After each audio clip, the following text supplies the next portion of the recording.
when a little bit on his gloves, and that he immediately changed his gloves and threw them away before he went to handle anything. So you don't have any problems with flying DNA, and you don't have the kind of you don't have the contact that you need to have in order to show contamination. It seems that what the defense is arguing here is that somebody went and took the socks out of the hamper and put them on the floor. First thing I ask you, ladies and gentlemen, why? Why? Why not just come in and say, we went through his hamper, we found the socks, we took them? Why not? What difference does it make? It makes it more incriminating somehow that the socks are on the floor? It doesn't matter. The question is what's on the socks, not where the socks are. They're in the hamper, they're on the floor, same thing. No difference. If you'd rather consider them as having been in the hamper, consider it.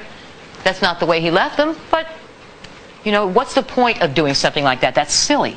That makes no sense. Now think of this, too.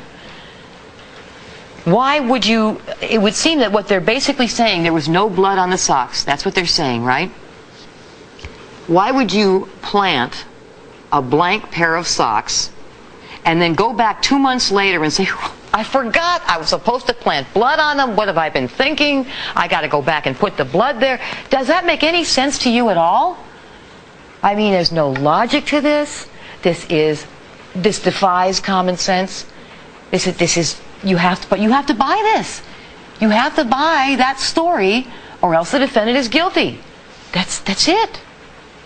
And who could think like this? I mean, this is not only tortured logic. This is out the window. This is over the line. This is, talk about doesn't pass the laugh test. Only it's not really very funny. It's not funny what they're saying, but it's crazy. You see the blood inside the well of the door handle on the driver's side? Inside? Okay, that's an important blood spot. If you think about it, that blood is only going to get in that spot if you are sitting in the car with the door closed and you reach to open it, and in putting your hand on that handle, a bloody knuckle touches the well. That's how that blood gets there. The door closed. You're sitting in the car. That's very important, because what that tells you is that it means that the defendant was driving with a cut hand. His hand was already cut when he came back to Rockingham. When he opened that door, that knuckle was cut. It was cut at Bundy. That stain is very important. That stain tells you it was no razor-sharp cell phone, and it didn't